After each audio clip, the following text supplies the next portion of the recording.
Number one, put God first. Put God first in everything you do. Everything that you think you see in me, everything that I've accomplished, everything that you think I have, and I have a few things, everything that I have is by the grace of God. Understand that. It's a gift. 40 years ago, March 27th, 1975, it was 40 years ago, just this past March, I was flunking out of college. I had a 1.7 grade point average. I hope none of you can relate. I had a 1.7 grade point average. I was sitting in my mother's beauty shop. They still call it beauty shops now? What they call it now? Yeah, I was sitting in the beauty parlor. I was sitting in my mother's beauty parlor, and I'm looking in the mirror, and I see behind me this woman under the dryer. And every time she looked up, every time I looked up, she was looking at me, just looking me in the eye. And I didn't know who she was, and I said, she said, somebody give me a pen, give me a pencil, I have a prophecy. March 27, 1975, she said, boy, you are going to travel the world and speak to millions of people. Now, mind you, I was flunked out of college. I'm thinking about joining the Army. I didn't know what I was going to do, and she's telling me I'm going to travel the world and speak to millions of people. Well, I have traveled the world, and I have spoke to millions of people. But that's not the most important thing, the success that I had. The most important thing is that what she taught me and what she told me that day has stayed with me since. I've been protected. I've been directed. I've been corrected. I've kept God in my life, and it's kept me humble.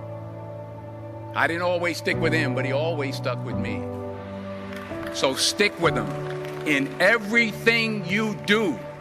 If you think you want to do what you think I've done, then do what I've done and stick with God. Number two, fail big. That's right. Fail big. Today's the beginning of the rest of your life, and it can be very frightening. It's a new world out there. It's a mean world out there, and you only live once. So do what you feel passionate about. Take chances professionally.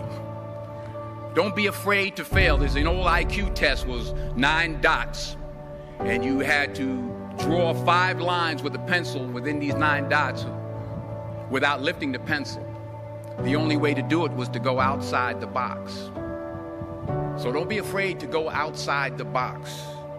Don't be afraid to think outside the box. Don't be afraid to fail big, to dream big. But remember, dreams without goals are just dreams, and they ultimately fuel disappointment. So have dreams, but have goals. Life goals, yearly goals, monthly goals, daily goals. I try to give myself a goal every day. Sometimes it's just to not curse somebody out. Simple goals, but have goals. And understand that to achieve these goals, you must apply discipline and consistency. In order to achieve your goals, you must apply discipline, which you have already done, and consistency every day, not just on Tuesday and miss a few days. You have to work at it every day. You have to plan every day. You've heard the saying, we don't plan to fail, we fail to plan. Hard work works. Working really hard is what successful people do. And in this text, tweet, twerk world that you've grown up in, remember, just because you're doing a lot more doesn't mean you're getting a lot more done. Remember that. Just because you're doing a lot more doesn't mean you're getting a lot more done. Don't confuse movement with progress. My mother told me, she said, yeah, because you can run in place all the time and never get anywhere. So continue to strive, continue to have goals, continue to progress. Number 3, you'll never see a U-Haul behind a hearse. I'll say it again. You'll never see a U-Haul behind a hearse. I don't care how much money you make, you can't take it with you. And it's not how much you have. It's what you do with what you have.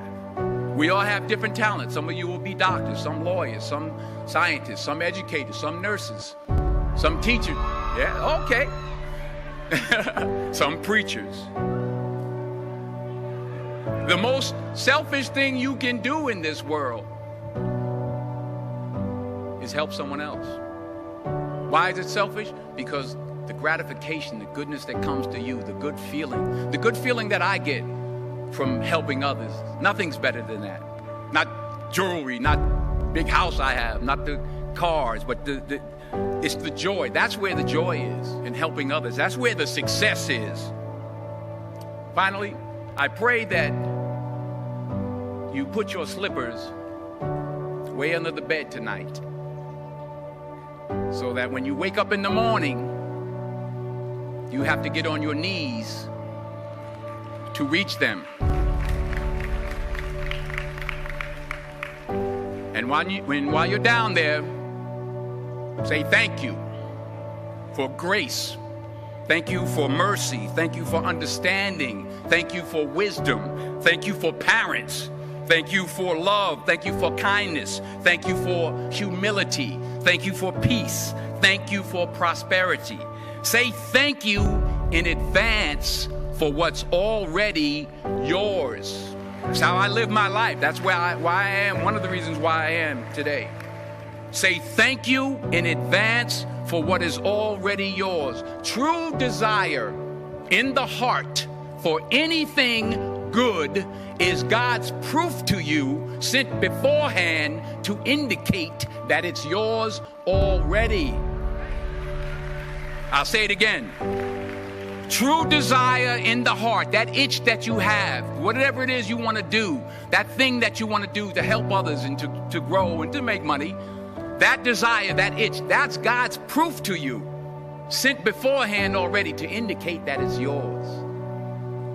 And anything you want good, you can have. So claim it. Work hard to get it. When you get it, reach back. Pull someone else up. Each one, teach one. Don't just aspire to make a living. Aspire to make a difference.